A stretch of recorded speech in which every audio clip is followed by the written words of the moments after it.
우리 다 함께 사도신경으로 우리 신앙을 고백드리시면서 6월 12일 목요일 아침 예배를 우리 하나님 앞에 올려드리겠습니다. 나는 전능하신 아버지 하나님 천지의 창조주를 믿습니다. 나는 그의 유일하신 아들 우리 주 예수 그리스도를 믿습니다. 그는 성령으로 잉태되어 동정녀 마리아에게서 나시고 본디오 빌라도에게 고난을 받아 십자가에 못 박혀 죽으시고 장사된 지 사흘 만에 죽은 자 가운데서 다시 살아나셨으며 하늘에 오르시어 전능하신 아버지 하나님 우편에 앉아 계시다가 거기로부터 살아있는 자와 죽은 자를 심판하러 오십니다. 나는 성령을 믿으며 거룩한 공교회와 성도의 교제와 죄를 용서받는 것과 몸의 부활과 영생을 믿습니다. 아멘. 우리 찬송 288장 함께 찬양드리겠습니다.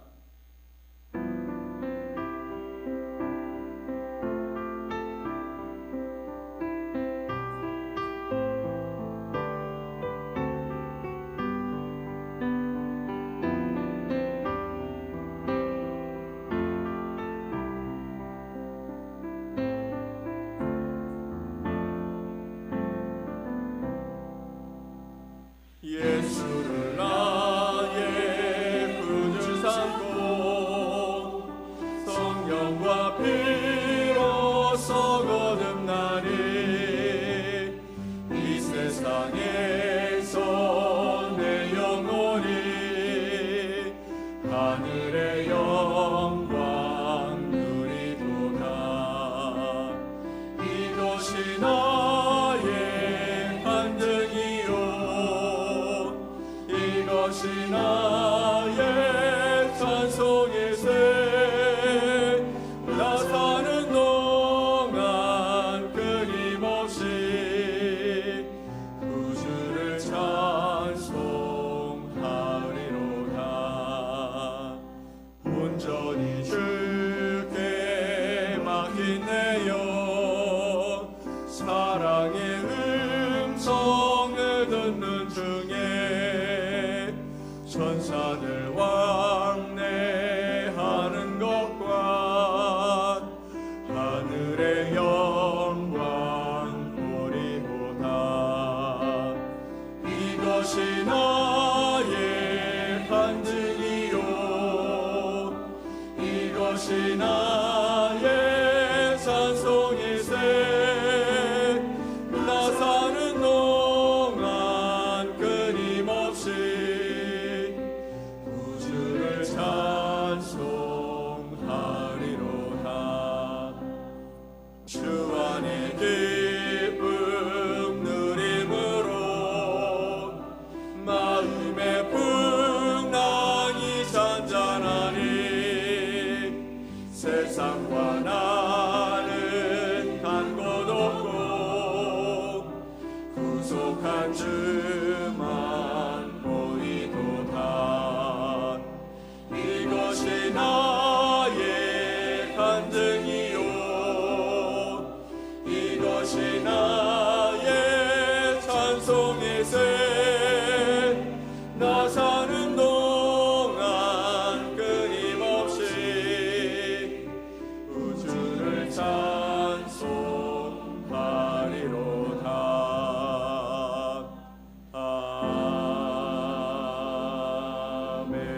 아멘. 오늘 함께 보실 하나님의 말씀은 시편 74편 1절로 11절 말씀입니다. 시편 74편 1절로 11절 말씀을 함께 말씀을 보겠습니다.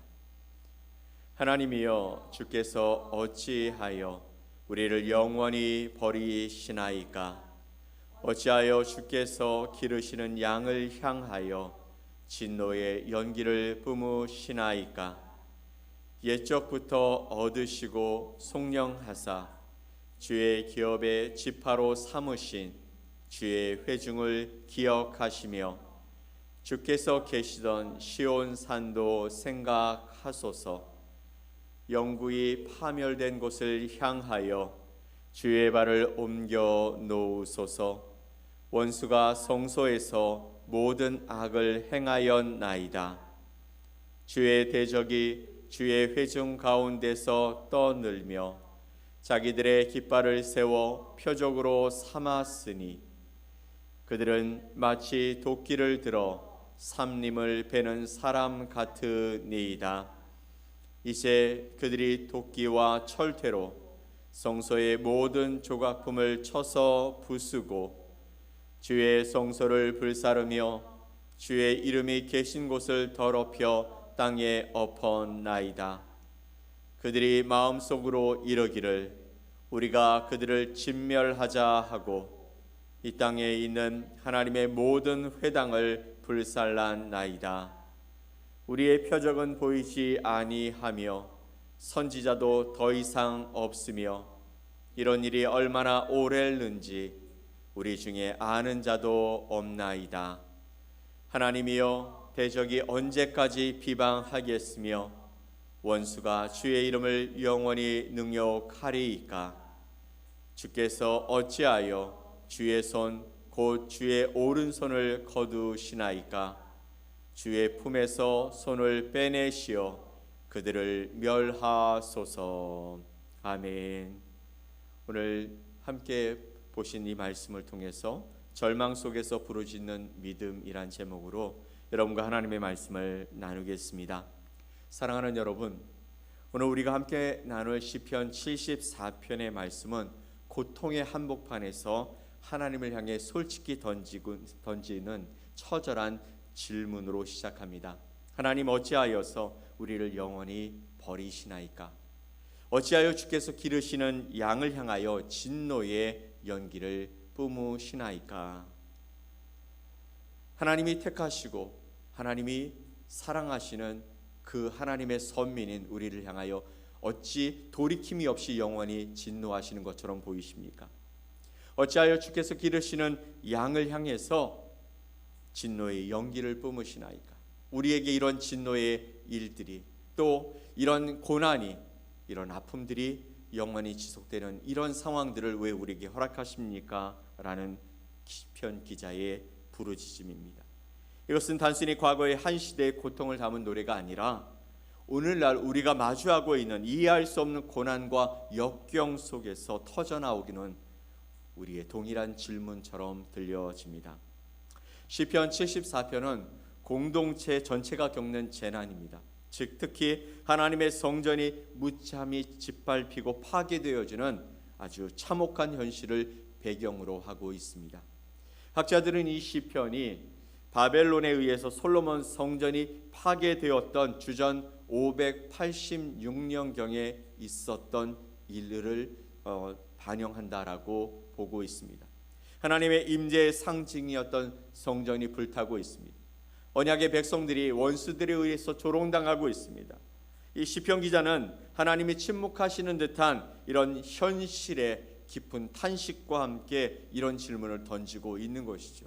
하나님, 어떻게 이 백성을 이곳으로 인도해 오셨는데, 어떻게 억압과 그리고 착취와 그리고 짓눌림 속에서 그들을 구원하여 이 땅에 정착케 하셨는데, 그리고 하나님의 임재인 성전을 어떻게 지으셨는데 지금 이토록 짓밟히고 이토록 하나님의 이름이 땅에 떨어지고 세상에 조롱거리가 되고 있는지 하나님 보아주십시오.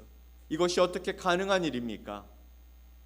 오늘 우리는 이 시편 기자의 부르짖음을 따라가면서 고통의 현실을 외면하지 않고 그 속에서 어떻게 하나님을 붙들고 기도해야 하는지, 또 이 모든 상황을 주관하시는 하나님의 주권적인 손길을 어떻게 신뢰하며 따라가야 하는지 함께 살펴보고자 하는 것입니다.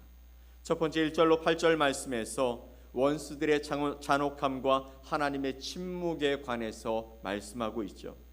시편 기자는 먼저 과거에 베푸셨던 하나님의 은혜를 기억하면서 이렇게 시작하고 있습니다. 2절 말씀을 함께 볼까요? 옛적부터 얻으시고 속량하사 주의 기업에 지파로 삼으신 주의 회중을 기억하시며 주께서 계시던 시온산도 생각하소서. 아멘. 옛적부터 얻으시고 속량하사 주의 기업의 지파로 삼으신 주님의 백성들을 기억하시며 주께서 계시던 시온산, 하나님이 이 백성들과 맺으신 언약의 그 상징인 시온산도 생각해 주십시오. 그는 하나님께서 친히 선택하시고 구원하신 언약 백성인 이스라엘을 다시 한번 상기시키고 또 하나님의 신실하심에 강력하게 호소하고 있는 것입니다. 그러나 현실은 참담합니다. 원수들은 하나님의 성소에서 떠들며 또 도끼로 철퇴로 성전의 모든 조각품들을 부수고 불을 질러버렸습니다. 그들은 우리가 그들을 진멸하자라고 외치며 땅에 있는 하나님의 모든 회당들을 불사르자라고 말합니다. 8절 말씀을 봅시다. 그들이 마음속으로 이르기를 우리가 그들을 진멸하자 하고 이 땅에 있는 하나님의 모든 회당을 불살라나이다. 아멘. 우리가 그들을 진멸하자. 이방 백성들이 하나님을 따르지 않는, 하나님을 믿지 않는 이방인들이 하나님의 백성들을 진멸하자. 그리고 이 땅에 있는 하나님의 모든 회당, 하나님을 믿고 하나님 앞에서 예배하고 하나님의 말씀을 가르치고 배우는 그 자리를 불살라 버렸다라고 말하고 있는 것이죠. 여기서 우리는 단순한 전장의 참상을 보는 것을 넘어서서 하나님의 이름을 대적하고 하나님의 영광을 훼손하는 사단의 세력의 활동을 보게 되는 것입니다. 이러한 상황 속에서도 하나님의 침묵하심에 시편 기자는 당황했고 또 절망하고 있습니다. 9절 말씀을 봅시다. 우리의 표적은 보이지 아니하며 선지자도 더 이상 없으며 이런 일이 얼마나 오래는지 우리 중에 아는 자도 없나이다. 우리의 표적은 보이지 아니하며 선지자도 더 이상 없으며 이런 일이 얼마나 오래는지 우리 중에 아는 자가 없습니다.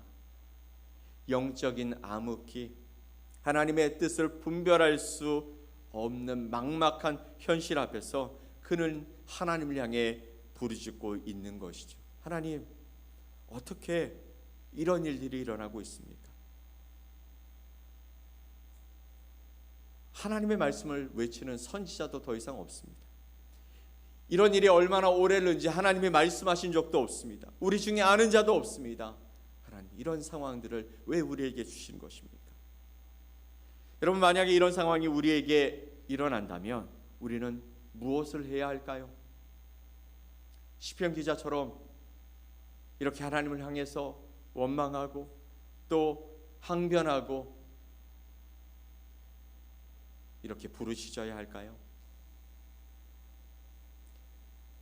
오늘 말씀을 통해서 우리에게 주시는 것은 고통의 현실을 인정하면서 우리가 하나님 앞에 우리의 마음을 정직하게 내어놓으며 기도하라는 것입니다. 우리의 신앙은 인간의 전적인 타락과 그로 인한 세상의 고통을 정직하게 마주하며 살아갑니다. 우리는 때로는 신앙의 이름으로 고통을 외면하거나 긍정적인 생각으로 이것을 덮으려고 합니다. 하지만 성경은 특히 시편의 말씀은 고통 속에서도 정직하게 부르짖으라고 가르치고 있는 것이죠. 하나님은 우리의 신음과 탄식을 외면하지 않으시기 때문이라는 것입니다.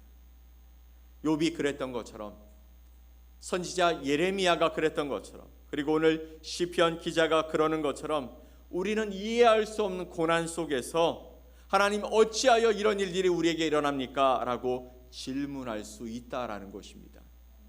이것은 불신앙의 표현이 아닌 것이죠. 어떻게 불경스럽게 하나님을 향해서 그렇게 이야기할 수 있느냐? 하나님을 전적으로 신뢰하는 것이 옳은 것이 아니냐라고 말할 수 있겠지만 우리 마음속에 일어나는 의문들, 하나님 왜 이런 일들이 일어납니까? 라고 말하는 정직한 이 고백들이 오히려 살아계신 하나님을 인격적으로 신뢰하기에 드리는 처절한 기도의 한 형태라는 것이죠. 중요한 것은요, 우리의 질문이 불평과 원망으로 끝나는 것이 아니라 하나님의 주권과 또 하나님은 선하시다라는 것에 대한 믿음을 끈을 놓지 않고 그분께로 향하고 있어야 한다라는 것입니다. 그렇게 우리가 그런 신실하심과 또 선하신 하나님에 대한 믿음을 가지고 살아가야 한다라고 말씀하고 있는 것이죠.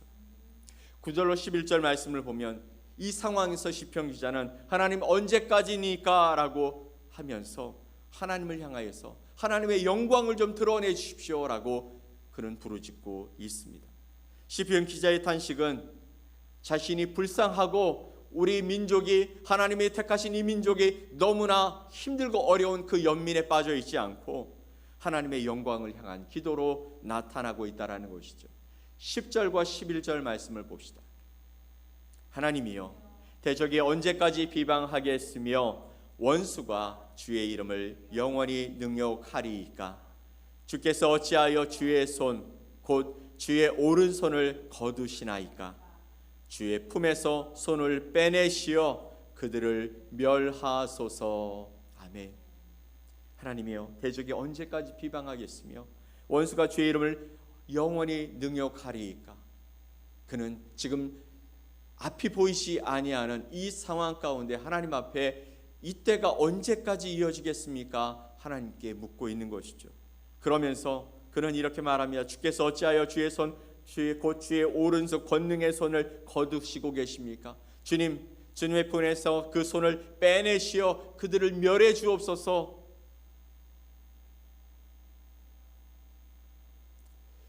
그의 가장 큰 고통은 지금 당하고 있는 자신들의 고난이 아니라 하나님의 이름이 원수들에게 능욕당하는 것이었습니다. 주의 이름이 더럽혀지고 주의 오른손 즉 구원의 능력이 나타나지 않는 삶, 그 현실 앞에서 그는 하나님의 적극적인 역사를 촉구하고 있는 것이죠.